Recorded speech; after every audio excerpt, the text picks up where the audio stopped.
Cuando estaba a punto de sentarme en la silla que me correspondía en la fiesta de cumpleaños de mi nieto, un sonido estridente estalló y rompió el ambiente elegante. Frente a 200 invitados de la alta sociedad, mi yerno, el mismo que llevaba un traje caro pagado con mi propio dinero, me señaló directo a la cara y gritó: ¿Qué cree que está haciendo? Mírese esa apariencia tan sucia. Aquí no hay lugar para usted. Váyase a sentar a la cocina con el personal de servicio. En ese momento sentí que el corazón se me apretaba. El pecho me dolía como si alguien me estuviera estrujando por dentro. Miré a mi única hija, por quien dejé de comer y de comprarme cosas para que ella pudiera vivir como una princesa. Esperaba una mirada de apoyo, una palabra para defender a su madre, pero lo único que recibí fue silencio. Bajó la cabeza, apretando el borde de su vestido entre los dedos, como si mi presencia fuera una mancha en su vida perfecta. La amargura me subió hasta la garganta. Al final, entendí que la sangre no pesa tanto como el prestigio vacío frente a los demás. Me quedé ahí, sola y humillada entre las risas burlonas de la gente, dándome cuenta de que solo era una máquina de imprimir dinero que ya había llegado a su fecha de caducidad. Soy Rosa María. Ay, Dios mío, jamás imaginé que la alegre música de los mariachis pudiera sonar tan dolorosa, tan ajena a mi corazón. Me quedé parada ahí, justo frente al imponente arco de entrada de la Hacienda San Gabriel. Es un lugar precioso, con sus paredes blancas inmaculadas y techos de teja roja, brillando bajo la luz de enormes candelabros de cristal. Desde adentro, me llegaba el sonido de las copas de cristal fino chocando entre sí, el murmullo de las risas de 200 invitados de la alta sociedad.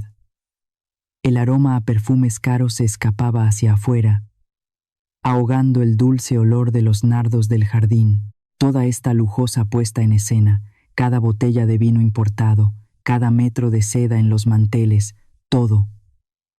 Con los centavos que he juntado vendiendo tacos de canasta y ollas de tamales, levantándome antes de que salga el sol durante los últimos 40 años. Con mi mano callosa, me acomodé el rebozo viejo sobre los hombros. Hoy me puse mi mejor vestido de flores. No es de seda, ni de marca, pero está limpio, planchado y huele a sol. En mis manos cargaba con cuidado el pastel de 3 leches. Me pasé toda la noche despierta preparándolo. El merengue estaba blanco como la nieve, y el pan esponjoso, bien mojadito en sus 3 leches, dulce y cremoso. Era mi regalo especial para mi nietecito, mi adorado Miguelito, que hoy cumple 5 años. Respiré hondo para calmar mis nervios. Dibujé una sonrisa en mi rostro y di el primer paso hacia adentro. Mi corazón latía rápido. Solo quería abrazar a mi niño, pero ni siquiera me dio tiempo de buscarlo con la mirada. De repente, una sombra oscura se cruzó en mi camino, bloqueándome el paso. Era Carlos, mi yerno. Llevaba un traje azul marino que brillaba bajo las luces, seguramente carísimo. Tenía el pelo relamido hacia atrás con tanta goma que parecía de plástico, una mano en el bolsillo, muy despreocupado, y en la otra, una copa de tequila reserva. No me sonrió. Sus ojos se clavaron en mí con una frialdad que me heló la sangre. Me miraba con asco, como si yo fuera una mosca panteonera que acababa de caer en su sopa. Estaba a punto de saludarlo, de decirle, «Buenas noches, hijo», pero él me interrumpió con un grito. Su voz retumbó tanto que opacó a las trompetas de la banda. «¿Qué demonios haces aquí con esas fachas, Rosa?», me gritó. Así, sin más, me quedé de piedra. La sonrisa se me borró de la cara en un instante. Carlos se acercó más, invadiendo mi espacio personal. Arrugó la nariz, haciendo una mueca de repugnancia exagerada, como si yo apestara. Luego, siguió hablando, destilando veneno en cada palabra. «Mírate nada más, das pena ajena con esa ropa de tianguis. Apestas a manteca, mujer. Traes todo el olor a fritanga y cebolla impregnado en la piel. ¿Acaso quieres arruinar el vino de mis invitados VIP con tu peste?» Me quedé muda. El pastel en mis manos, que antes pesaba poco, ahora se sentía como una losa de concreto. Traté de hablar, tartamudeando. Carlos. Hijo. Solo vine a traerle el pastel a Miguelito. Pero él me cortó con un gesto brusco de su mano. Alzó el dedo índice y señaló hacia una puerta estrecha y oscura en el rincón del salón. Era la entrada de servicio, la que lleva a las cocinas. Aquí no hay lugar para ti. No me hagas pasar vergüenzas. Llévate ese pastel corriente a la cocina. Vete allá atrás con la servidumbre. Si tienes hambre, diles que te den algo de las sobras, pero ni se te ocurra sentarte en una mesa con mi gente decente. Sus palabras me golpearon más fuerte que una cachetada. No fue solo grosería, fue crueldad pura. La música del mariachi se detuvo de golpe. Se hizo un silencio sepulcral en todo el salón. Sentí como 200 pares de ojos se clavaban en mi espalda. Miradas curiosas, sonrisas burlonas, murmullos que empezaban a crecer como un enjambre de abejas. Sentí que la cara me ardía de vergüenza. Un nudo amargo se me formó en la garganta. Me sentí desnuda frente a toda esa gente, juzgada por mi pobreza aparente. Esa misma pobreza que trabajó duro para pagarles la fiesta. Había criado un cuervo. Había usado mi propio dinero para maquillar a un hombre que me despreciaba. Ahí estaba yo, sola, en medio de aquel salón dorado, con mi pastel casero en las manos, y sentí cómo, poco a poco, mi corazón se empezaba a romper en pedazos. Ya no quise mirar a Carlos. Ese hombre, vacío y cruel, no merecía ni un segundo más de mi atención. Desesperada, moví los ojos buscando un refugio, buscando un poco de humanidad en este infierno de lujo. Miré hacia la mesa principal. Ahí estaba sentada ella. Mi hija, Elena, mi niña, la que cargué en mis brazos, la que alimenté con el dinero que ganaba vendiendo comida en la calle, con las manos quemadas por el aceite. Hoy se veía hermosa. Llevaba un vestido de seda color vino y un collar de perlas que brillaba suavemente. Todo eso se compró con mi tarjeta. Elena me vio. Estoy segura de que me vio. Y escuchó cada insulto, cada grito que su marido me lanzó. Mi corazón latía desbocado. Esperé. Tuve esperanza. Solo necesitaba que se levantara, que dijera una sola palabra. Mamá, ven, siéntate aquí conmigo. Con eso me bastaba. Con eso hubiera perdonado todo. Pero no lo hizo. Elena bajó la cabeza, clavó la vista en la mesa y se puso a jugar nerviosa con el borde del mantel. No se atrevió a levantar la cara para defenderme. Le tenía más miedo a su marido que amor a su madre. Le importaba más el qué dirán de esos falsos amigos que la dignidad de la mujer que le dio la vida. Su silencio, su maldito silencio me dolió más que 1000 gritos de Carlos. Fue como una puñalada trapera directa al alma. Resulta que la traición más dolorosa no viene de los enemigos, sino de la propia sangre. Cuando el yerno me insultó, sentí rabia. Pero cuando mi hija cayó, sentí que algo moría dentro de mí. Justo al lado de Elena, estaba sentada doña Lupe, la madre de Carlos. Se abanicaba con un abanico de encaje, muy elegante, y tenía dibujada una sonrisita torcida en la cara, una sonrisa de triunfo. Me barrió con la mirada de arriba a abajo, con unos ojos filosos como cuchillos. Entonces habló, con esa voz chillona que tiene, asegurándose de que los de las mesas cercanas la escucharan bien. ¡Ay, consuegra! Pues haga un esfuerzo, mujer. Mi hijo es un hombre de negocios importante, tiene que cuidar su imagen. Entienda que si la manda a la cocina, es por el bien de su propia hija. Váyase para allá atrás, que al cabo ahí también hay comida. Se aliaron. Suegra y nuera, madre e hijo, todos juntos pisoteando mi dignidad. Respiré profundo, llenando mis pulmones de aire frío. Las lágrimas amenazaban con salir, me picaban los ojos, pero me las tragué. No, Rosa María no va a llorar aquí. Llorar aquí es de débiles. Llorar aquí es darles el gusto. Caminé despacio, con pasos firmes, hacia una mesa auxiliar donde ponían las botellas vacías cerca de la salida. Con mucho cuidado, deposité ahí mi pastel de 3 leches. Mi regalo, hecho con tanto amor, quedó abandonado entre la basura de la fiesta. Me di la media vuelta. Enderecé la espalda hasta que me dolió. Miré fijamente a los ojos a doña Lupe. Luego pasé mi vista por la cara burlona de Carlos y terminé mirando la cabeza gacha de Elena. Si ustedes estuvieran en los zapatos de mi hija, ¿aceptarían ver cómo su marido corre a su madre como si fuera un perro callejero? Déjenme un comentario. Díganme si estoy loca por esperar que mi propia hija me defienda. Hablé con un tono tranquilo, pero tan firme que los 3 pudieron escucharme clarito. Quizás debería enseñarle a su hijo a ser un hombre de verdad, doña Lupe, porque la educación no se compra con trajes caros. En cuanto a mí, yo ya terminé aquí. Luego, miré a Carlos y le solté la última frase, calmada, casi susurrando. Disfrútalo, muchacho. Gózalo bien, porque esta es la última fiesta en la que juegas a ser rey con mi dinero. Dicho esto, les di la espalda. Caminé hacia la enorme puerta de madera de roble. Dejé atrás las luces brillantes, la música que empezaba a sonar otra vez de manera forzada y el silencio cobarde de la hija que parí con dolor. Afuera, el viento comenzaba a soplar fuerte. Hacía frío, pero dentro de mi pecho ya no sentía frío. Sentía un fuego nuevo que empezaba a arder. El fuego del despertar. La pesada puerta de madera de roble se cerró a mis espaldas con un golpe seco.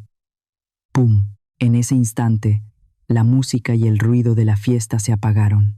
De pronto, todo quedó en silencio. El aire de la noche me golpeó la cara.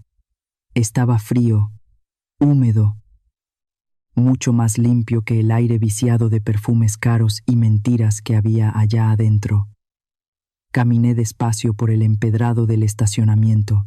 Mis pies, cansados dentro de los zapatos de domingo, buscaban un camino conocido. Y ahí estaba, mi vieja camioneta Ford, mi compañera de batallas. Tiene más de 20 años conmigo. La pintura roja está descarapelada por el sol y tiene una abolladura en la defensa trasera de cuando choqué contra un poste en el mercado de abastos. Es una carcacha vieja. Sí, pero es mía. Me detuve un momento antes de subirme. Miré a mi alrededor. Era una imagen que daba risa, o ganas de llorar, no sé. Mi pobre camioneta estaba estacionada en medio de un mar de tiburones. A su izquierda, un Mercedes-Benz plateado que brillaba como un espejo. A su derecha, un Ferrari rojo que parecía una nave espacial. Y ahí, en medio, mi camioneta llena de polvo, con la caja trasera todavía oliendo a hojas de maíz y masa de nixtamal. Esa imagen, esa simple imagen, lo decía todo. La diferencia entre lo real y lo falso, entre el trabajo duro y la apariencia vacía.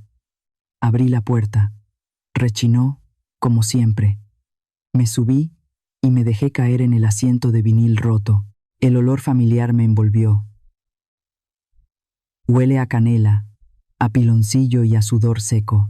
Es el olor de mi vida. Me quedé ahí sentada, con las manos apretando el volante desgastado, mirando hacia la hacienda iluminada. Parecía un castillo de cuentos de hadas, pero adentro vivían brujas y ogros disfrazados de príncipes.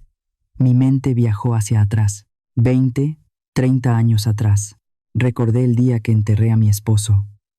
Me quedé sola, con una mano adelante y otra atrás, y con Elena agarrada de mi falda, llorando porque tenía hambre. Nadie me ayudó, nadie me regaló nada. Me levantaba a las 3 de la mañana. Molía el maíz yo sola. Cargaba las ollas hirviendo que me quemaban los brazos. Empujaba el carrito de tamales por las calles empinadas, bajo la lluvia, bajo el sol que partía las piedras. Cada moneda que ganaba, cada peso manchado de salsa, lo guardaba en una lata de galletas. No era para mí, era para ella, para Elena. Yo no quería que ella sufriera lo que yo sufrí. No quería que sus manos se pusieran rasposas como las mías. La mandé a las mejores escuelas privadas, donde las niñas la miraban feo por ser hija de la tamalera. Le compré los vestidos más bonitos. Le pagué clases de inglés, de ballet, de pintura. Yo comía frijoles para que ella comiera carne. Yo remendaba mis faldas para que ella estrenara zapatos. Y ahora, sentada en la oscuridad de mi camioneta, me doy cuenta de mi error. Un error terrible. La culpa no es solo de ellos. Es mía. Yo pavimenté su camino con oro. Y por eso ella nunca aprendió a caminar sobre las piedras. Le di todo tan fácil que ella pensó que se lo merecía por derecho divino. Creé a una mujer débil, incapaz de defender a su madre. Y al hacerla débil, dejé la puerta abierta para que entrara un lobo hambriento como Carlos. Suspiré. Un suspiro largo que empañó el vidrio delantero. El amor de madre es ciego, dicen, pero hoy, por fin, he abierto los ojos, y lo que veo me duele más que el fuego. Miré el reloj del tablero. Apenas eran las 9 de la noche. Mi estómago rugió de hambre, pero mi cabeza seguía atrapada en el pasado reciente. ¿Cómo llegamos a esto? ¿Cómo permití que ese parásito tomara el control de mi familia? Carlos, el licenciado Carlos, como le gusta que le digan, aunque nunca he visto su título colgado en ninguna pared. Desde que se casó con Elena, ese hombre no ha trabajado ni un solo día de verdad. Se levanta a las 10 de la mañana, se pone sus trajes italianos pagados por mí y dice que se va a reuniones de negocios. ¿Negocios? Por favor, sus negocios son sentarse en cafeterías caras a platicar tonterías con otros vividores como él. Se la pasan soñando con proyectos millonarios que nunca existen. Siempre me miró por encima del hombro. Para él, vender comida es algo bajo, algo sucio. Recuerdo una vez, hace años, que llegó a mi casa y arrugó la nariz. «Suegra», me dijo, «su casa siempre huele a grasa. Se me impregna en la ropa. Maldito sea. Le molesta el olor a grasa, pero le encanta el dinero que sale de esa grasa. Nunca le ha hecho el feo a mis billetes, aunque huelan a manteca». La rabia empezó a subirme por el pecho, caliente y amarga. Recordé lo que pasó hace apenas un mes. Vinieron a mi casa. Carlos traía esa cara de perro regañado que pone cuando quiere pedir algo. Empezó con su discurso barato. «Doña Rosa, es que Miguelito ya va a cumplir 5 años. Necesitamos hacerle algo digno. Usted sabe, para mis socios es importante ver que tenemos estatus. Si ven que nos va bien, invertirán en mi nueva empresa». Mentiras, puras mentiras. Él no quería la fiesta para el niño. A Miguelito le bastaba con una piñata y dulces en el parque. Carlos quería la fiesta para él, para presumir, para que sus amigos borrachos vieran que él es un hombre poderoso. Y yo, vieja tonta, acepté porque vi los ojos suplicantes de Elena. Acepté porque quería que mi nieto tuviera lo mejor. Saqué mi cartera. Mis manos temblaban un poco. Saqué la tarjeta negra, la American Express Centurion. Esa tarjeta es el fruto de 40 años de partirme el lomo. Tiene un límite de crédito que Carlos ni en sus sueños más locos podría pagar. Se la di a Elena. Fui muy clara. Úsala solo para pagar el anticipo del salón y la comida. Nada más. Yo controlo los gastos. Elena asintió. Iba a guardarla en su bolsa. Pero entonces, Carlos se la arrebató de las manos. Recuerdo su sonrisa. Esa sonrisa de caimán. «No se preocupe, suegra», dijo él, guardándose mi tarjeta en su saco. «Las finanzas son cosas de hombres. Yo me encargo de que todo salga perfecto. Usted descanse». Y yo lo dejé. Lo dejé porque no quería pelear delante de mi hija. Lo dejé porque pensé, bueno, es el padre de mi nieto. Quiere lucirse. Qué estúpida fui. Ahora entiendo todo. La fiesta, el lujo desmedido, los 200 invitados que yo ni conozco. Todo fue un plan. Él no usó la tarjeta para el anticipo. Él la usó para todo. Y no solo eso, seguramente invitó a toda esa gente para mostrarles su riqueza. Y claro, para que la mentira funcionara, la verdadera dueña del dinero, la vieja tamalera con olor a cocina, tenía que desaparecer. Por eso me corrió. No fue un arranque de ira. Fue calculado. Él sabía que si yo me sentaba en esa mesa, su teatro se caía. Él necesitaba que yo fuera un fantasma o una sirvienta. Apreté el volante con tanta fuerza que mis nudillos se pusieron blancos. Me ha robado, me ha humillado, y lo peor de todo, ha usado mi propio dinero para construir el escenario donde me escupió en la cara.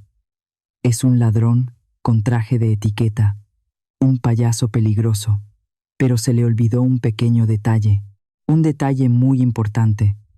La dueña de la tarjeta soy yo, y el dinero, como el agua, se cierra con una llave, y esa llave la tengo yo en mi bolsillo. Un ruido sordo en mi estómago interrumpió mis pensamientos de rabia. Mis tripas rugieron. Fue un sonido triste, vacío. Me recordó que no había probado bocado desde las 5 de la mañana. Me había pasado el día entero batiendo crema, horneando pan y planchando mi vestido. Con las prisas y la emoción de ver a mi nieto, se me olvidó desayunar y se me pasó la hora de la comida. Con la mano temblorosa, busqué a tientas en el asiento del copiloto. Ahí estaba, mi vieja bolsa de mandado. Dentro de la bolsa, saqué un tupper de plástico transparente. Ya estaba rayado por el uso y la tapa no cerraba bien. Lo abrí. Adentro había 2 tacos de frijoles con queso que me había preparado antes de salir. Por si acaso, pensé en la mañana. Por si la comida de la fiesta es muy elegante y me quedo con hambre. O quizás, en el fondo, mi instinto ya sabía que no iba a ser bienvenida en esa mesa. Miré la comida. Las tortillas estaban frías, sudadas y pegadas la una con la otra. Los frijoles se veían resecos. Era una comida de pobre, una comida de obrera. Levanté la vista y miré a través del parabrisas. Allá enfrente, a unos cuantos metros, la hacienda brillaba como una joya en la noche. A través de los ventanales enormes podía ver las siluetas de los meseros de uniforme blanco. Iban y venían con charolas plateadas.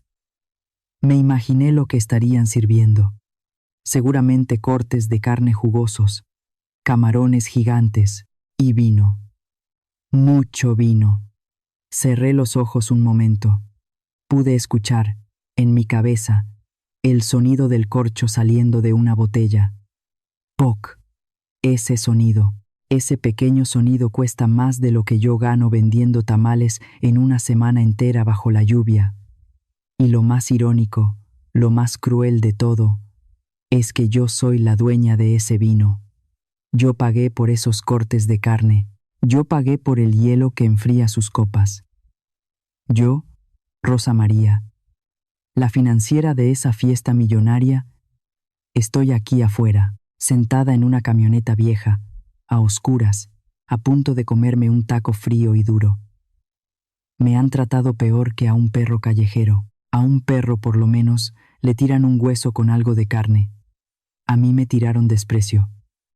Sentí una punzada de dolor tan aguda en el pecho que me dobló. No era dolor físico. Era vergüenza, una vergüenza profunda, pegajosa, que me quemaba la piel. Le di una mordida al taco. La tortilla estaba dura como una suela de zapato. Me costó trabajo masticar. Al tragar, sentí que me raspaba la garganta. Y entonces, sucedió. Una lágrima solitaria se escapó de mi ojo, rodó por mi mejilla, caliente y salada, hasta llegar a la comisura de mis labios. Probé mi propia lágrima.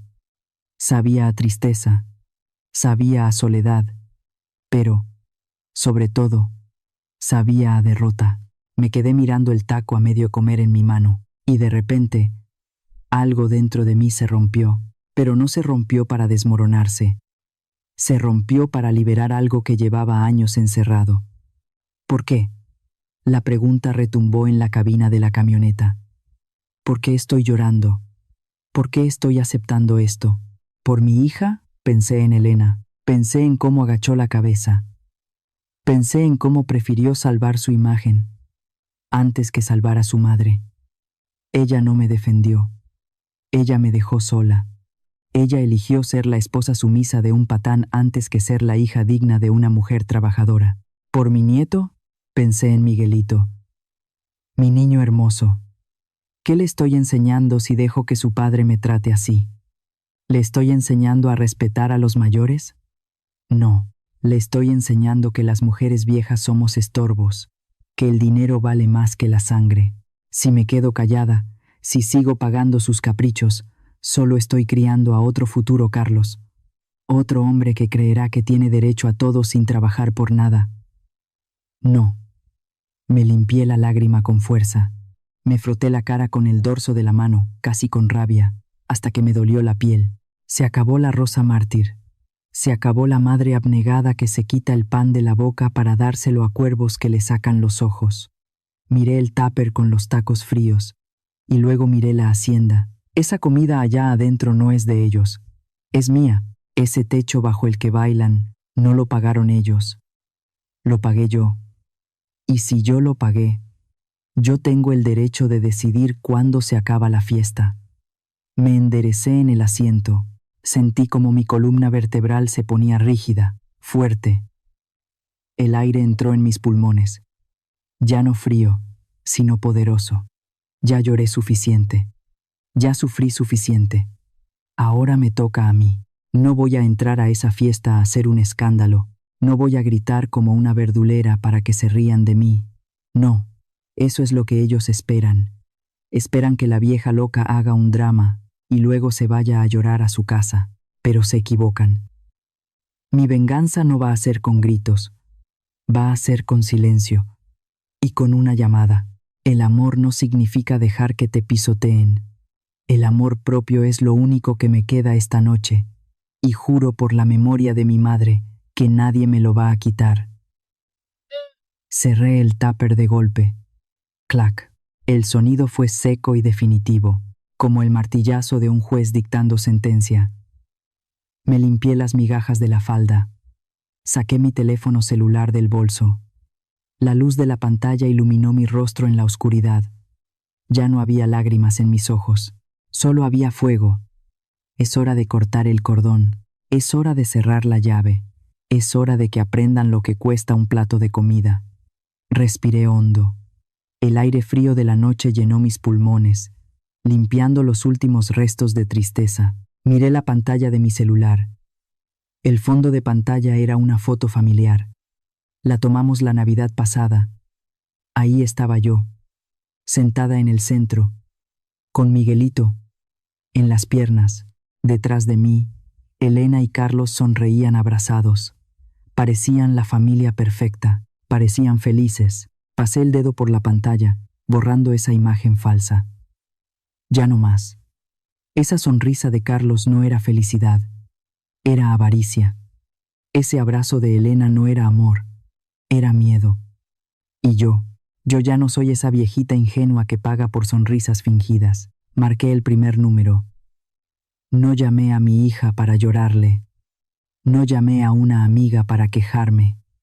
Llamé al número que venía al reverso de mi tarjeta, el número de atención a clientes VIP del banco. Sonó una vez, 2 veces. Una voz amable y profesional contestó al tercer timbre. Buenas noches. Bienvenido a Servicios Platinum. ¿En qué puedo ayudarle? Enderecé la espalda. Mi voz ya no temblaba. Ahora sonaba como lo que soy. Una empresaria, una mujer que ha negociado con proveedores duros y ha levantado un negocio de la nada. Buenas noches. Habla Rosa María. Necesito hablar con un ejecutivo de seguridad. Inmediatamente. La operadora notó el tono de urgencia y autoridad en mi voz. No me hizo preguntas tontas, me transfirió al instante. Señora Rosa, es un placer saludarla. Veo que es cliente distinguida. ¿En qué podemos servirle esta noche? Fui directo al grano. Sin rodeos, quiero reportar el robo de mi tarjeta adicional. La terminación 4, 5, 8, 9. La que está a nombre de Elena.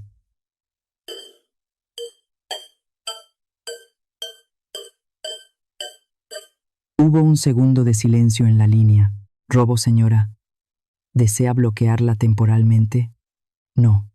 No quiero un bloqueo temporal. Quiero una cancelación total. Definitiva. Esa tarjeta está siendo utilizada sin mi autorización en este momento. El ejecutivo tecleó algo en su computadora. Podía escuchar el sonido de las teclas al otro lado de la línea. Tic, tac, tic, tac. El sonido de la guillotina cayendo. Señora, veo que hay varios cargos pendientes de aprobación en los últimos 30 minutos. Son montos muy altos. Un servicio de banquetes. Una compra de vinos y licores. Lo interrumpí. Mi voz era fría como el hielo. No reconozco ninguno de esos cargos. Bloquee la tarjeta ahora mismo. Declárela como robada. Y rechace todas esas transacciones que están en espera. Que no pase ni un solo centavo más. Entendido. Señora Rosa, en este momento estoy procediendo.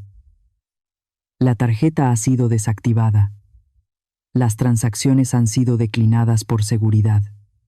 ¿Desea que enviemos una patrulla al lugar de los hechos? Dudé un segundo. Pensé en mi nieto. Pero luego recordé la cara de asco de Carlos. No, la policía no será necesaria. Todavía, solo asegúrese de que la tarjeta quede inservible. Gracias. Colgué. Sentí una satisfacción extraña. No era alegría, era la paz de saber que se estaba haciendo justicia, pero todavía faltaba una llamada más. Busqué en mi agenda. P. Pablo. Pablo es el dueño de la Hacienda San Gabriel. Nos conocemos desde hace 30 años, cuando él apenas empezaba y me compraba tamales para sus trabajadores. Ahora es un hombre rico, pero sigue siendo mi amigo. Marqué, contestó rápido, a pesar del ruido de fondo. Seguramente estaba supervisando algún evento en otra parte de la propiedad. Rosa, ¡qué milagro! Me dijeron que hoy es la fiesta de tu nieto aquí en la hacienda. ¿Todo bien? ¿Te están tratando como reina? Me dolió escuchar su entusiasmo. Pablo no tenía la culpa de nada. Él pensaba que yo estaba ahí adentro, disfrutando. Pablo, buenas noches. Escúchame bien, amigo. Necesito pedirte un favor muy grande, y necesito que actúes como el empresario que eres, no como mi amigo. El tono de Pablo cambió de inmediato. Se puso serio. Dime, Rosa, ¿qué pasó? La fiesta de esta noche, la fiesta de Carlos. Yo retiro mi aval. ¿Cómo? No te entiendo, Rosa. ¿Cómo lo oyes? Yo iba a pagar esa fiesta, pero las circunstancias han cambiado. Retiro mi patrocinio. A partir de este segundo, yo no cubro ni un peso de esa cuenta. Hubo un silencio largo. Pablo estaba procesando la información. Él sabe que yo nunca falto a mi palabra, a menos que sea algo grave. Rosa, ¿estás segura? La cuenta es enorme. Si tú no pagas, voy a tener que cobrarle al titular del contrato, a tu yerno, a tu yerno, a tu yerno, a tu yerno, a tu yerno, a tu yerno, a tu yerno. Y si no tiene fondos, mis gerentes van a tener que seguir el protocolo. Y tú sabes que el protocolo incluye llamar a las autoridades. Lo sé, Pablo. Haz lo que tengas que hacer. Cobra cada centavo, que pague el que ordenó el banquete. Si ellos quieren jugar a ser ricos, que paguen como ricos. No tengas piedad por mí. Negocios son negocios. Está bien, Rosa. Si tú lo dices. Voy a llamar al gerente de turno ahora mismo para que les pase la cuenta antes de que sirvan el postre. Lo siento mucho, amiga. No lo sientas, Pablo. Me estás haciendo un favor. Gracias. Colgué el teléfono y lo guardé en mi bolsa. Ya estaba hecho. Las dos columnas que sostenían el mundo de fantasía de Carlos acababan de derrumbarse. El banco y la hacienda. En cuestión de minutos, su tarjeta de crédito sería un pedazo de plástico inútil y los meseros dejarían de servir. Miré hacia la hacienda por última vez. Las luces seguían brillando.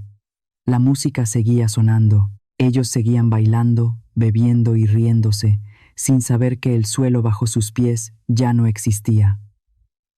Metí la llave en el contacto de mi vieja camioneta. Giré la llave. El motor rugió con fuerza. Brrrm. Era un sonido tosco, ruidoso, nada elegante, pero para mí sonó como música celestial. Era el sonido de mi libertad. Puse la palanca en primera. Solté el embrague despacio. Las llantas crujieron contra la grava. Avancé hacia la salida. No miré atrás. En el espejo retrovisor vi cómo la silueta de la hacienda se hacía cada vez más pequeña. Se veía tranquila, majestuosa. Pero yo sabía la verdad. Yo sabía que estaba dejando una bomba de tiempo activada en el centro de la pista de baile. Y cuando esa bomba estalle, cuando la realidad les golpee en la cara, yo estaré lejos, cenando mis tacos fríos en mi cocina caliente, con la conciencia tranquila. Que Dios los bendiga, porque yo ya terminé de mantenerlos. Aceleré y me perdí en la oscuridad de la carretera. La lección acababa de comenzar. La lluvia comenzó a caer justo cuando las llantas de mi vieja Ford tocaron el asfalto de la carretera federal. No fue una lluvia tímida, fue uno de esos aguaceros repentinos de verano que golpean con fuerza, como si el cielo también necesitara desahogarse. Las gotas gordas tamborileaban sobre el techo de lámina de mi camioneta. Plac, plac, plac. Ese sonido, ese ritmo constante, me ayudó a calmar el latido acelerado de mi propio corazón. Encendí los limpiaparabrisas. Rechinaron contra el vidrio, luchando por darme un poco de visibilidad. Manejé despacio, con las dos manos bien firmes al volante. La oscuridad de la noche se tragaba la luz de mis faros, pero yo conocía este camino de memoria. Lo he recorrido 1000 veces llevando pedidos, cargando costales de maíz, llevando sueños de ida y vuelta. Apenas habían pasado 5 minutos desde que colgué con Pablo. 5 minutos de silencio bendito. Y entonces comenzó. Mi teléfono, que había dejado sobre el asiento del copiloto, vibró. La pantalla se iluminó de golpe, rompiendo la oscuridad de la cabina con una luz blanca y agresiva. No necesité voltear mucho para ver el nombre que parpadeaba. Carlos. El nombre aparecía y desaparecía. La vibración hacía que el teléfono se moviera poco a poco sobre el asiento de vinil, como un animalito nervioso. Lo dejé sonar. El timbre se apagó, pero solo por un segundo. Inmediatamente volvió a sonar. Otra vez Carlos. Y otra vez. Y otra. Una sonrisa amarga, casi imperceptible, se dibujó en mis labios. Me lo imaginé. Cerré los ojos un segundo y pude verlo todo con la claridad del agua. Seguramente el capitán de meseros, con esa elegancia entrenada, le susurró algo discreto para no alborotar a los invitados. Carlos, con su copa en la mano, habrá soltado una risotada nerviosa, pensando que era un error del sistema. «Pásala otra vez, hombre, esa tarjeta no tiene límites», le habrá dicho, con esa prepotencia que usa para tapar sus inseguridades. El teléfono volvió a vibrar, esta vez con más urgencia. Sa-ta-ta-ta-ta. Sí, sí, sí, sí. Ahora me imaginaba al mesero negando con la cabeza, mostrándole la terminal bancaria. Denegada. O peor aún, retener tarjeta. Ahí es donde el sudor frío empieza a bajar por la espalda, ese frío que te recorre la columna cuando sabes que te han descubierto. Carlos debe estar sintiendo que el nudo de la corbata le aprieta más de la cuenta. Debe estar buscando con la mirada a alguien a quien culpar, pero yo ya no estoy ahí. Seguí manejando bajo la lluvia. El teléfono no paraba, era insistente, desesperado, parecía que el aparato iba a estallar en cualquier momento. De pronto, el nombre en la pantalla cambió. Elena, mi hija, mi niña. Sentí un piquete en el pecho. El instinto de madre es traicionero. Mi mano derecha se movió sola, casi por reflejo, queriendo alcanzar el teléfono. «Contéstale», me dijo una voz en mi cabeza. «Está asustada. Es tu hija». Pero detuve mi mano en el aire. La dejé caer de nuevo sobre la palanca de velocidades. «No, hoy no, Elena. Si contesto, ¿qué va a pasar? Me vas a llorar. Me vas a decir que estoy arruinando la fiesta de tu hijo. Me vas a pedir que arregle el problema, como siempre lo he hecho. Vas a querer que mamá saque la chequera mágica y borre los errores de tu marido. Y yo voy a terminar cediendo, y mañana todo seguirá igual. Tú seguirás callada, y él seguirá siendo el rey». El teléfono dejó de sonar un instante, solo para volver a la carga con un nuevo nombre: Suegra Lupe. Solté una carcajada seca que resonó en la cabina vacía. Hasta la doña Lupe se dignaba a llamarme. Ella, que hace media hora me miraba como si yo fuera una cucaracha, ahora me marcaba desesperada. Seguramente ya se dio cuenta de que sin mi tarjeta, su abanico de encaje y sus aires de grandeza no valen ni un peso. El ruido del teléfono y de la lluvia ya me estaba aturdiendo. Necesitaba aire. Vi a lo lejos las luces de neón de Taquería El Paisa. Es un puesto sencillo, a la orilla de la carretera, con techo de lona y mesas de plástico rojo. Nada que ver con la Hacienda San Gabriel. Aquí huele a carbón, a carne al pastor y a salsa de la buena. Metí el freno y orillé la camioneta. El gravilla crujió bajo las llantas. Me bajé cubriéndome la cabeza con mi rebozo para no mojarme tanto. El olor a carne asada me recibió como un abrazo calientito. «Buenas noches, doña Rosa. Dichosos los ojos, ¿lo de siempre?». Me saludó Beto, el taquero, con una sonrisa chimuela pero sincera. Él no se fijó en mi vestido viejo ni en mis zapatos mojados. Él me vio a mí. «Sí, Beto, dame 3 de pastor con todo y una horchata grande. Y ponme mucha salsa, que hoy necesito que pique». Me senté en una de las mesas de plástico, la que estaba más alejada de la calle, protegida de la lluvia. Saqué el teléfono de la bolsa y lo puse sobre la mesa, justo al lado del salero. Estaba hirviendo, literalmente caliente al tacto de tantas llamadas que entraban. Lo puse en modo silencio. No lo apagué. Quería ver. Quería ser testigo. La pantalla se encendía y se apagaba rítmicamente, como una luz de emergencia. Llamada perdida. Carlos, 15. Llamada perdida. Elena, 8. Llamada perdida. Suegra, Lupe, 4. Mensaje nuevo de Carlos. Mensaje nuevo de Elena. Beto me trajo los tacos. El vaporcito subía, cargado de aroma a cilantro y piña. Le di un trago largo al agua de horchata, dulce y fresca, sintiendo cómo me bajaba el coraje que traía atorado en la garganta. Miré el teléfono otra vez. La luz parpadeaba iluminando la salsa roja y la salsa verde. Era un espectáculo hipnótico. Allá, en la fiesta de lujo, debía ser el caos total. Me imaginé la música detenida, los invitados murmurando, sacando sus carteras para cooperar o inventando excusas para irse corriendo antes de que les cobraran. Me imaginé a Carlos, rojo de ira, gritándole al gerente. Me imaginé a doña Lupe abanicándose frenéticamente para no desmayarse del susto. Y me imaginé a Elena. Ay, Elena, seguramente escondida en el baño. Llorando de vergüenza, le di una mordida a mi taco. La carne estaba suavecita, la tortilla recién hecha. Sabía a gloria. Sabía 1000 veces mejor que cualquier banquete pagado con humillaciones. Una parte de mí, la parte vieja y cansada, se sentía culpable. ¿Será que soy una mala mujer? ¿Será que me pasé de la raya?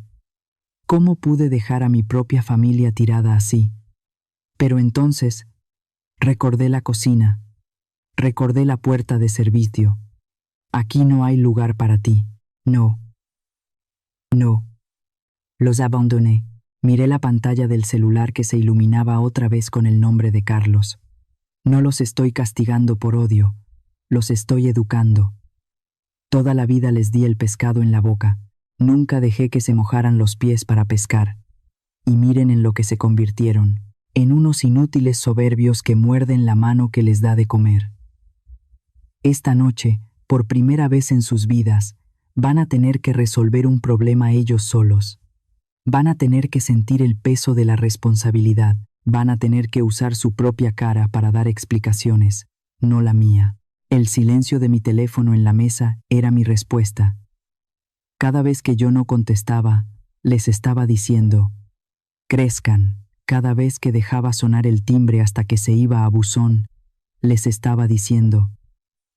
Terminé mi segundo taco. Me limpié la boca con una servilleta de papel delgada. El teléfono dejó de vibrar por un momento. La pantalla se quedó negra. La calma, antes de la tormenta. Sabía que esto no se iba a quedar así. Carlos no es de los que aceptan la derrota calladitos. Su ego es demasiado grande. Ahorita debe estar pasando de la etapa del pánico a la etapa de la furia. Bebí el último trago de horchata. El hielo tintineó en el vaso de vidrio. De repente, la pantalla se encendió de nuevo. Pero esta vez no era una llamada. Era un icono diferente. Un icono de mensaje de voz. Carlos había dejado un audio. Sentí un escalofrío recorrer mi espalda, y no era por el frío de la lluvia. Había algo en esa notificación, algo siniestro. No era una llamada para pedir perdón. Lo sentía en mis huesos. Miré el teléfono como si fuera una serpiente venenosa que acababa de aparecer en la mesa. Beto se acercó a recoger los platos. ¿Todo bien, doña Rosa? La veo muy pensativa. ¿Estaba buena la cena? Levanté la vista y le sonreí. Una sonrisa cansada pero tranquila. Todo bien, Beto. La cena estuvo perfecta. Solo estoy esperando a ver qué trae el viento. Pagué la cuenta con billetes arrugados que saqué de mi monedero. Dejé una buena propina. Agarré el teléfono. Pesaba más que antes. Sabía que tenía que escuchar ese mensaje. Sabía que lo que iba a oír iba a doler, pero ya no había vuelta atrás. Ya había cruzado el puente y le había prendido fuego. Caminé de regreso a mi camioneta bajo la llovizna que ya empezaba a calmarse. Me subí y cerré la puerta, aislándome del ruido de la carretera. Con el dedo índice, temblando apenas un poquito, toqué el icono de reproducción. Era hora de escuchar la voz del diablo. Me quedé mirando el teléfono. La pantalla brillaba en la oscuridad de la cabina como el ojo de un animal al acecho. Afuera, la lluvia se había convertido en una llovizna fina, de esa que apenas moja pero cala hasta los huesos. Adentro, el aire se sentía pesado, cargado de una electricidad estática que me erizaba la piel. Conecté mis audífonos viejos, esos de cable que siempre traigo en la guantera para escuchar la radio cuando reparto mis pedidos. No quería que la voz de ese hombre contaminara el aire de mi camioneta. Quería que su veneno entrara directo a mis oídos, para asegurarme de no perder ni una sola gota de su verdadera naturaleza. Mis manos temblaban un poco al desenredar el cable. No era miedo, era esa sensación extraña en el estómago que te da cuando sabes que vas a destapar una coladera y va a salir toda la porquería acumulada. Me acomodé los auriculares, respiré hondo, llenando mis pulmones con el olor a humedad y a asientos viejos. Apreté el botón de reproducir. Lo primero que escuché no fue su voz. Fue el caos. Se oía un ruido de fondo espantoso, gritos ahogados, el sonido agudo de copas chocando nerviosamente, y esa música de fondo que intentaba, sin éxito, tapar el desastre. Se escuchaba como el sonido de un barco hundiéndose mientras la orquesta sigue tocando. Y luego irrumpió su respiración, fuerte, agitada, como la de un toro acorralado en el ruedo. Se notaba que estaba corriendo, o tal vez escondido en algún rincón, tratando de que nadie lo viera perder los estribos. «Rosa», bramó. No dijo «Doña Rosa». No dijo «Suegra». Dijo mi nombre con un desprecio tan puro que sentí como si me escupiera en la cara. «Contesta el maldito teléfono, vieja loca». Hice una mueca de dolor, no por el insulto, sino por la confirmación. «¿Quién te crees que eres?», siguió gritando. Su voz se quebraba, mezcla de alcohol y pánico. «¿Crees que puedes hacerme esto a mí? ¿A mí? Soy Carlos de la Vega. Me estás humillando frente a mis socios, maldita sea». Hizo una pausa. Escuché un golpe seco, metálico. Seguramente le había dado una patada a algo, tal vez a una silla, tal vez a la pared. «Desbloquea esa tarjeta ahora mismo», ordenó. Ya no pedía, exigía, como si el dinero fuera suyo por derecho divino. La máquina me la está rechazando y el gerente me está mirando como si fuera un delincuente. Arregla esto ya. Diles que fue un error del banco. Diles que eres una vieja senil que no sabe lo que hace, pero haz que pase el pago. Cerré los ojos. Una lágrima de rabia se atoró en mis pestañas. ¿Vieja senil? ¿Eso es lo que soy para él? Solo una herramienta que sirve cuando da dinero y estorba cuando pide respeto. Su tono cambió. Bajó la voz. Y eso fue mucho más aterrador que sus gritos. Se convirtió en un susurro sibilante, cargado de una maldad fría y calculadora.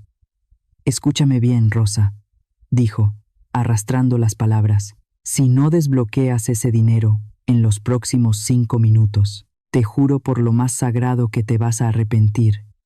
No creas que te vas a ir limpia. Si tú me hundes a mí, yo hundo a tu hija». El corazón se me detuvo un instante. «¿Oíste?», continuó, con una risa nerviosa y macabra. «Si salgo de aquí esposado, o si pierdo mi reputación, Elena va a pagar los platos rotos. La voy a dejar en la calle. Le voy a quitar al niño. Voy a hacer que su vida sea un infierno tan grande que va a desear no haber nacido. Y todo será culpa tuya, Rosa. Culpa de tu avaricia. Así que deja de jugar a la digna y paga la maldita cuenta. Ahora». El mensaje terminó con un sonido seco. Clic. El silencio volvió a la camioneta, pero ya no era un silencio pacífico. Era un silencio ensordecedor. Me quité los audífonos lentamente, como si quemaran. Los dejé caer sobre el asiento del copiloto. Sentía náuseas. Un asco profundo me revolvía las tripas, subiendo hasta mi garganta como bilis amarga. Me quedé mirando hacia la nada, con la vista borrosa. Durante años, traté de justificarlo. Me decía a mí misma, bueno, es un poco fanfarrón, pero quiere a mi hija. Es flojo, pero es buen padre. Tiene mal carácter, pero es el estrés. Mentira. Todo era mentira. Ese mensaje de voz no era de un hombre estresado, era de un monstruo. Un hombre que es capaz de amenazar a la abuela de su hijo con destruir a su propia esposa no es un hombre, es una bestia. Es un parásito que, cuando ve que se le acaba la sangre para chupar, está dispuesto a matar al huésped. Lo que más me dolió no fue que me llamara vieja loca. Lo que me heló la sangre fue la naturalidad con la que usó a mi hija como rehén. Para él, Elena no es su compañera, ni el amor de su vida, es su seguro de vida. Es el escudo humano que usa para que yo no le dispare. Si tú me hundes, yo hundo a tu hija. Esas palabras retumbaron en mi cabeza una y otra vez. Sentí como mis manos, esas manos llenas de callos por amasar maíz caliente, se cerraban en puños apretados sobre mis rodillas. Mis uñas se clavaron en la tela de mi vestido hasta que dolió. La tristeza desapareció. Se esfumó como el vapor cuando sale el sol. En su lugar, nació algo nuevo. algo duro, frío y filoso como la obsidiana. Hasta hace 5 minutos, mi intención era darles una lección. Quería que pasaran vergüenza, que aprendieran a valorar el dinero, que bajaran la cabeza y pidieran perdón. Pensé que tal vez, después de un susto, Carlos cambiaría. Pensé que podría perdonarlo si mostraba humildad. Qué ingenua fui. A las bestias no se les educa, no se les da lecciones de moral. A las bestias que amenazan a tus crías, se les aniquila, se les saca de tu vida de raíz, sin piedad, sin titubeos. Miré de nuevo el teléfono. Ya no me daba miedo. Ahora era mi arma. Carlos acaba de cometer el error más grande de su miserable vida. Creyó que amenazándome me iba a doblar. Creyó que el miedo por mi hija me haría correr al banco a pedir perdón de rodillas. No me conoce. No sabe que una madre mexicana, cuando le tocan a los hijos, no se asusta. Se transforma, se convierte en una fiera capaz de derribar montañas con las uñas. Él no sabe que yo vengo de abajo. Yo sé lo que es el hambre, yo sé lo que es el frío, yo sé sobrevivir en la nada. Él no. Él se muere si le quitan su tarjeta y su traje de marca. ¿Quieres guerra, Carlos? Susurré en la soledad de mi camioneta. Mi voz sonó rasposa, pero firme. Pues vas a tener guerra, pero no la que tú crees. Él piensa que esto es por dinero. Piensa que es un berrinche de suegra. No, mijo, esto ya no es por dinero. Esto es por supervivencia. Tengo que salvar a Elena y a Miguelito de ti. Tengo que cortar el cáncer antes de que los mate. Si desbloqueo esa tarjeta ahora, estoy condenando a mi hija a vivir bajo el yugo de un chantajista para siempre. Si cedo hoy, mañana me pedirá la casa, y pasado mañana mi negocio. Y el día que yo me muera, dejará a Elena en la calle. No. Más vale un final doloroso que un dolor sin fin. Me limpié una gota de sudor frío de la frente. Mi pulso, que antes estaba acelerado, ahora latía lento y fuerte. Boom, boom, boom. El ritmo de la guerra. Si él quiere jugar sucio, yo voy a jugar con la ley. Él me amenazó. Y tengo la prueba grabada aquí, en este aparato. Me vas a pagar, Carlos, pensé. Pero no con mi dinero. Me vas a pagar con tu libertad. Encendí el motor de la camioneta.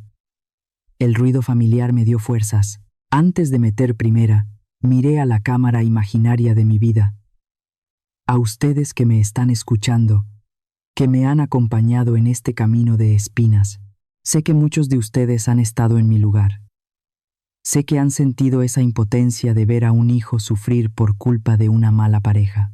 Sé que han sentido ganas de gritar, de golpear, de hacer justicia por propia mano. Si has llegado hasta aquí, si sientes mi coraje como si fuera tuyo, te pido un favor. No me dejes sola ahora que viene lo más difícil. Si crees que hago lo correcto al no ceder ante este chantaje, si crees que una madre debe defenderse aunque le duela el alma, déjame el número 1 en los comentarios. Ese simple número me dirá que no estoy loca, me dirá que somos un ejército de madres y padres que ya no están dispuestos a callar. Hagan que su presencia se sienta, porque lo que voy a hacer a continuación va a cambiar el destino de mi familia para siempre, y voy a necesitar toda la fuerza que ustedes puedan mandarme. Puse la mano en la palanca de velocidades. El metal estaba frío. Vamos allá, dije en voz alta. Arranqué la camioneta. Las llantas mordieron el asfalto mojado. Ya no iba huyendo, ahora iba al encuentro de mi destino. Y pobre de aquel que se atreva a ponerse en mi camino. Apenas había terminado de escuchar aquel mensaje de voz tan venenoso, cuando la pantalla de mi celular se iluminó de nuevo. Esta vez no era Carlos, ni Elena, era Pablo. Mi amigo, el dueño de la hacienda, el hombre que, hace unas horas, pensaba que yo era la invitada de honor y no la desterrada. Mis manos todavía temblaban por la rabia del mensaje de Carlos, pero respiré hondo. Necesitaba estar tranquila, necesitaba saber. Deslicé el dedo por la pantalla y contesté. «Bueno», dije, tratando de que mi voz no se quebrara. «Rosa». La voz de Pablo sonaba grave, pero extrañamente calmada. Se notaba el ruido de fondo, pero ya no era música de fiesta. Era un murmullo incómodo, seco, como el sonido de muchas voces cuchicheando al mismo tiempo. «Rosa, te llamo porque creo que mereces saber lo que está pasando aquí. Tienes que saber que tu decisión». Me acomodé en el asiento de mi camioneta. Cerré los ojos. A través del teléfono, Pablo se convirtió en mis ojos dentro de ese salón dorado del que me habían corrido. «Cuéntamelo todo, Pablo. No me ocultes». Nada, le pedí. «Mira, Rosa, fue cuestión de segundos», empezó a relatar Pablo. «Justo después de que hablamos, mi gerente general, siguiendo mis instrucciones, se acercó a la mesa principal. Llevaba la cuenta en una carpeta de piel, muy discreta. Se acercó a Carlos y le dijo, con mucha educación, que había un problema con la autorización previa de la tarjeta y que necesitábamos liquidar el total del banquete antes de servir el plato fuerte. Podía imaginármelo. Carlos, con su copa en la mano, sintiéndose el rey del mundo, siendo interrumpido por la realidad. «¿Y qué hizo?», pregunté. Aunque ya me imaginaba la respuesta. Se puso furioso, Rosa. Se levantó de la silla indignado. Gritó que cómo se atrevían a molestarlo en medio de su brindis. Dijo, «No saben quién soy yo». Pero mi gerente no se movió. Le extendió la terminal bancaria. Pablo hizo una pausa. Escuché un suspiro al otro lado de la línea. «Carlos sacó esa tarjeta negra tuya, la que me dijiste que cancelara. La pasó por la máquina con una prepotencia que daba asco. Rosa. Y la máquina hizo ese sonido, ese bip, que a nadie le gusta escuchar. Transacción denegada. Tarjeta con reporte de robo». Sentí una punzada de satisfacción en el estómago, una satisfacción fría. Justicia. Lo intentó 5 veces. Rosa siguió contando Pablo.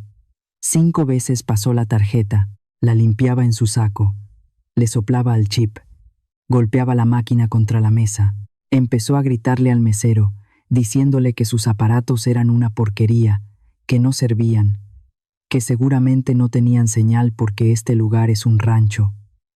«Siempre culpa a los demás», murmuré. «Nunca es él». «Exacto». Pero aquí viene lo peor. Cuando vio que la tarjeta negra no pasaba, el gerente le pidió otra forma de pago. Le dijo, «Señor, son $15,000. Necesitamos asegurar el pago o tenemos que detener el servicio y llamar a las autoridades». $15,000, 300,000 pesos, más o menos. Todo eso en una sola noche. En unas cuantas horas de vanidad. Pensar en esa cifra me revolvió el estómago. Cuántos tamales, cuántas desveladas, cuántos callos en mis manos representaba ese dinero que él quería quemar en cohetes y vino. «¿Y pagó?», pregunté, sabiendo la respuesta. Sacó su cartera. Rosa. Sacó 3 tarjetas más. Doradas. Platinas. Puro plástico brillante. Las pasó todas. Una por una. Fondos insuficientes. Fondos insuficientes. Límite excedido. Resulta que tu yerno tiene la cartera llena de tarjetas, pero vacía de dinero. Es un cascarón, Rosa. No tiene nada. Me quedé callada. Lo sabía, pero escucharlo confirmado por mi amigo dolía de otra manera. Confirmaba que mi hija estaba casada con el humo. ¿Y la gente?, pregunté. Los 200 invitados VIP. ¿Sus socios? ¿Sus amigos del alma? Pablo soltó una risita sarcástica. «Ay, Rosa, tú sabes cómo es esa gente. Son amigos del champán, no de las penas». En cuanto vieron que el gerente alzaba la voz y que Carlos estaba sudando la gota gorda, empezaron a murmurar. Se corrió el chisme como pólvora. La tarjeta rebotó, decían unos. Es un fraude, decían otros. Dicen que no tiene ni para pagar los hielos. ¿Se fueron? Como ratas cuando se hunde el barco, sentenció Pablo. En menos de 10 minutos, el salón se quedó a la mitad. Nadie se acercó a ayudarlo. Rosa. Nadie sacó su cartera para decir yo presto. Nadie. Se levantaban, agarraban sus bolsas de marca, miraban a Carlos con desprecio y se iban sin despedirse. Escuché a uno de sus supuestos socios inversionistas decir en la puerta: «Vámonos. ¡Qué vergüenza! Este tipo es un muerto de hambre que nos quería ver la cara». Me mordí el labio. Esa era la lección más dura. La soledad del pobre que finge ser rico. Cuando se cae el telón, no hay aplausos, solo hay espaldas que se alejan. ¿Y mi consuegra?, pregunté, recordando su abanico y sus insultos. ¿Qué hizo doña Lupe? Ah, esa es otra historia, dijo Pablo, cuando el gerente dijo en voz alta el monto total: $15,000. La señora puso los ojos en blanco, se llevó la mano al pecho, dio un gemido de telenovela y se dejó caer en la silla como un costal de papas. ¿Se desmayó?, pregunté preocupada. A pesar de todo, fingió desmayarse, Rosa. Yo estaba ahí. La vi. Cerró los ojos justo después de escuchar la cifra. Los paramédicos de la hacienda ya la están atendiendo, le pusieron alcohol y todo, pero te aseguro que sus signos vitales están perfectos. Es puro teatro. Es su manera de escapar de la vergüenza. Prefiere hacerse la muerta que enfrentar la realidad de que su hijo es un fraude y ella una alcahueta. Suspiré. Típico de Lupe. Siempre huyendo, siempre actuando. Pero entonces hice la pregunta que más miedo me daba hacer. La pregunta que me tenía con el corazón en un hilo. Pablo, ¿y mi nieto? ¿Dónde está Miguelito? ¿Cómo está él? Hubo un silencio al otro lado de la línea. Un silencio que duró 2 o 3 segundos. La voz de Pablo se suavizó, llena de pena. El niño está asustado. Está llorando. Sentí como si me hubieran clavado un picahielo en el pecho. Mis ojos se llenaron de lágrimas. Mi Miguelito, mi bebé, él no tiene la culpa de nada. Él solo quería partir su pastel. Está agarrado de la pierna de tu hija, continuó Pablo. Está gritando por su abuela. Está preguntando por ti, Rosa. Elena está en shock. Está sentada en la silla, pálida como un papel, abrazando al niño, pero no hace nada. Está paralizada viendo cómo su marido le grita a las paredes. Las lágrimas rodaron por mis mejillas. Quise arrancar la camioneta. Quise dar la vuelta en U y regresar a toda velocidad. Quise entrar a ese salón, empujar a Carlos, pagar la maldita cuenta y llevarme a mi nieto a casa para darle un chocolate caliente y decirle que todo fue una pesadilla. Mi mano derecha fue hacia la palanca de velocidades. Mi pie buscó el acelerador. Es mi nieto, me necesita. Pero entonces recordé el mensaje de voz. Si tú me hundes, yo hundo a tu hija. Si regreso ahora, si los salvo ahora, Carlos gana. Y si Carlos gana, Miguelito crecerá viendo a un padre que humilla a las mujeres, que roba, que miente y que nunca paga las consecuencias. Si los salvo ahora, condeno a mi nieto a ser igual que su padre. Apreté el volante hasta que mis nudillos se pusieron blancos. No puedo volver. Es como cuando tienes una herida gangrenada. Tienes que cortar. Y cortar duele. Duele muchísimo. El paciente grita, llora, súplica, pero si no cortas, la infección se esparce y mata todo el cuerpo. Estoy cortando la gangrena de mi familia y el llanto de mi nieto. Dios mío, perdóname. El llanto de mi nieto es el precio de su futura libertad.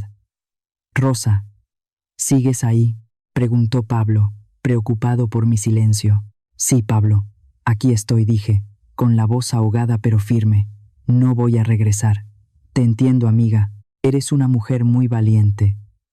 Yo no sé si podría. No es valentía, Pablo. Es amor. Amor del duro, del que raspa. Me limpié las lágrimas con el rebozo. Dime una cosa más. ¿Qué va a pasar ahora? Bueno, Carlos no puede pagar. Mis protocolos son estrictos, Rosa. No puedo dejar pasar un fraude de esta magnitud. Ya llamé a la policía municipal. Están a 5 minutos. Vienen en camino. La policía. La cárcel. La imagen de Carlos esposado cruzó mi mente, y luego la imagen de Elena viéndolo todo. Haz lo que tengas que hacer, Pablo, dije. Que la ley haga lo suyo. Yo me quedaré aquí esperando a que pase la tormenta. Está bien, Rosa. Te mantendré informada si pasa algo más grave. Cuídate mucho. Gracias, Pablo. Gracias por ser mis ojos. Colgué. El silencio volvió a la camioneta, pero ahora estaba cargado de tensión. Miré por el retrovisor, hacia la carretera oscura que venía de la hacienda. A lo lejos, muy a lo lejos, vi unas luces azules y rojas parpadeando. Las sirenas. Ya vienen. La justicia viene en camino, con sus luces giratorias y sus esposas de metal. Me abracé a mí misma. Hacía frío. Sentía un vacío enorme en el estómago, una mezcla de culpa y certeza. Pobre Miguelito. Esta noche va a ser la noche más triste de su vida, pero le juro, por mi vida entera, que será la última vez que su padre lo haga llorar de vergüenza. Mañana empezaré a reconstruir su mundo. Pero hoy tengo que dejar que el mundo de mentiras de su padre se derrumbe hasta los cimientos. Me quedé ahí, en la oscuridad, viendo cómo las luces de la patrulla pasaban de largo por la carretera, dirigiéndose a la entrada de la hacienda. El show había terminado. Ahora comenzaba el juicio. Media hora. Eso fue lo que tardó el destino en tocar a mi puerta, o mejor dicho, a mi teléfono. Estaba sentada en la oscuridad de mi camioneta, viendo cómo la lluvia lavaba el parabrisas, cuando entró una llamada de un número desconocido. No era Carlos. No era Elena. Contesté con el corazón en la garganta. «Bueno, ¿hablo con la señora Rosa María?», preguntó una voz gruesa, autoritaria. «Soy el comandante Martínez, de la Policía Municipal. Tengo aquí detenidos a un tal Carlos de la Vega y a una tal Elena. Dicen ser sus familiares». El aire se me atoró en el pecho. «Sí, comandante, son mi hija y mi yerno». «Señora, el gerente de la Hacienda San Gabriel los acusa de intento de fraude y robo. El señor Carlos insiste en que la tarjeta American Express es un regalo suyo, que usted le dio permiso de usarla para la fiesta». Hubo una pausa. El policía bajó la voz, pero se notaba la tensión. «Voy a poner el altavoz, señora. Necesito que escuche esto y me confirme su versión. De su respuesta depende si se van a su casa o si los proceso al Ministerio Público ahora mismo». Escuché un ruido de estática y luego el sonido inconfundible del caos. Se oía el tintineo de metales. «Esposas, mamá, mamita», era el grito desgarrador de Elena. Me imaginé su cara, el maquillaje corrido por las lágrimas, el vestido de seda arrugado. «Mamá, por favor», chillaba ella, histérica. «Diles que es verdad. Diles que tú le diste la tarjeta a Carlos. Nos van a meter a la cárcel, mamá. Hazlo por Miguelito». Cerré los ojos. Me dolió. Claro que me dolió. Es mi hija, la sangre llama. Por un segundo, mi instinto de madre quiso gritar. Quise correr a salvarla, como lo hice cuando se raspaba las rodillas en el parque. Pero luego escuché la voz de Carlos de fondo. No estaba llorando, estaba insultando. «Dile a estos imbéciles que soy rico», bramaba Carlos. «Diles que eres una vieja olvidadiza. Si no me sacas de aquí, te juro que...». El policía lo cayó con un golpe seco en la mesa. ¡Pum! Cállese, ordenó el oficial. A ver, señora Rosa. La escuchamos. Usted autorizó al señor Carlos a gastar $15,000 en esta fiesta. ¿Es verdad que la tarjeta es un regalo? El tiempo se detuvo. En ese segundo de silencio, vi pasar toda mi vida. Vi mis manos quemadas por el aceite hirviendo. Vi las madrugadas frías empujando el carrito de tamales. Vi el plato de sobras que Carlos me ofreció. Vi la puerta de la cocina y escuché, una vez más, su amenaza de destruir a mi hija. Si digo que sí, los salvo de la cárcel, pero los condeno a ser unos parásitos para siempre. Si digo que no, les rompo la vida, pero tal vez, solo tal vez, les salvo el alma. Apreté el teléfono con fuerza. Mis lágrimas se secaron. No, oficial, dije. Mi voz salió firme, clara, resonando en la pequeña cabina de mi camioneta. Yo no autoricé nada. Se hizo un silencio sepulcral al otro lado de la línea. Si dice que no, esto procede como robo calificado. Estoy segura, repetí, pronunciando cada sílaba con el peso de una sentencia. Ese hombre tomó mi tarjeta sin mi permiso. Es un robo. Proceda conforme a la ley. No, mamá. No. El grito de Elena fue un aullido de dolor.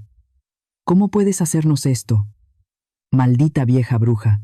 Te voy a matar, rugió Carlos, fuera de sí. Escuché un forcejeo, sillas arrastrándose, el sonido metálico de las esposas apretándose. Llévenselos, ordenó el comandante. Gracias, señora Rosa.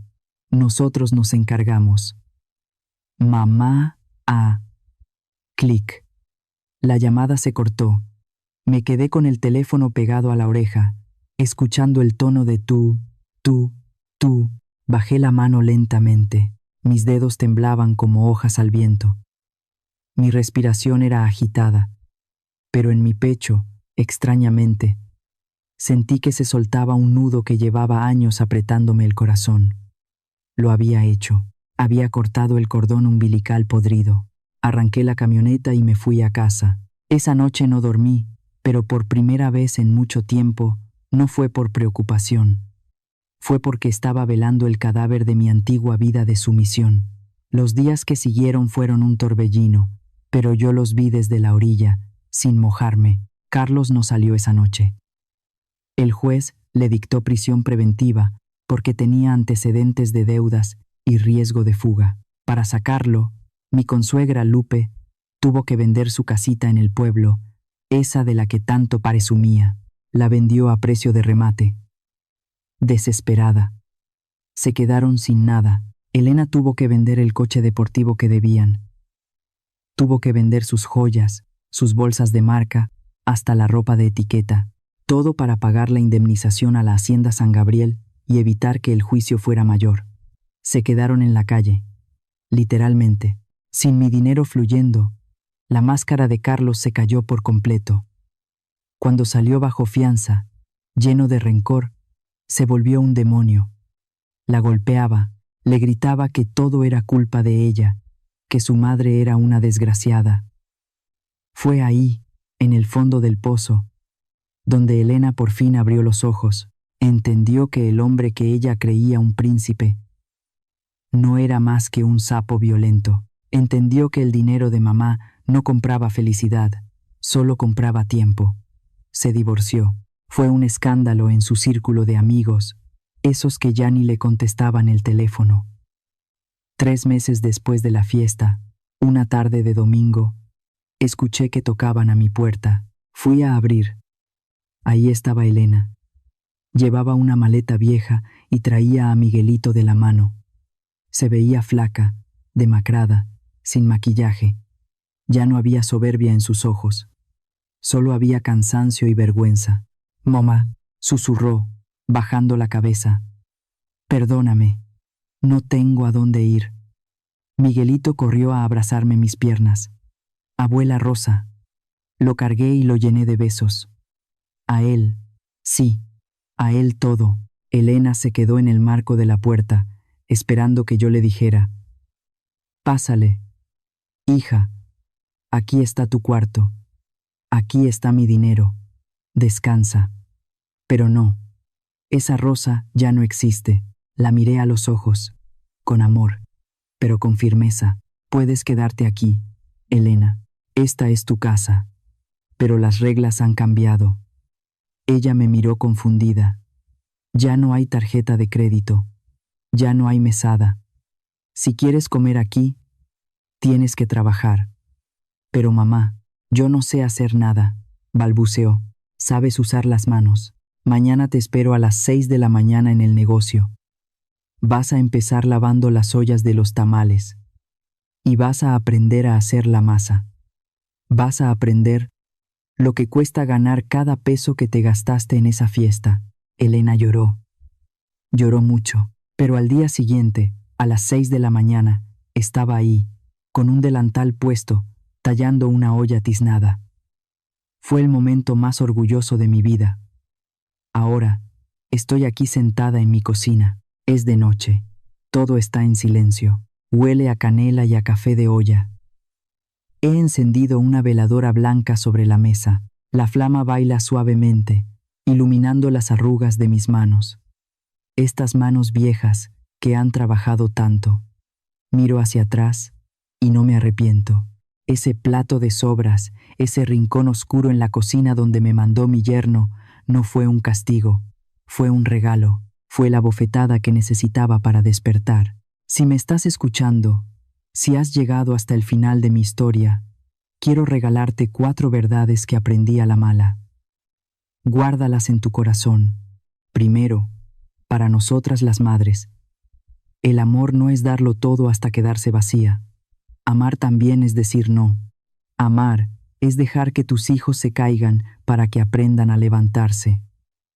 Si te conviertes en su tapete, no te quejes cuando te pisoteen. Ámate tú primero, para que ellos aprendan a respetarte.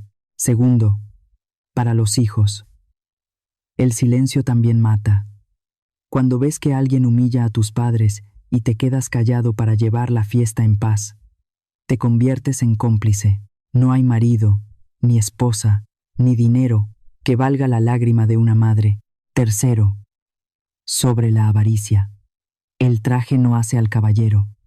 Puedes vestirte de seda, puedes beber el vino más caro, pero si por dentro estás podrido, siempre olerás a basura.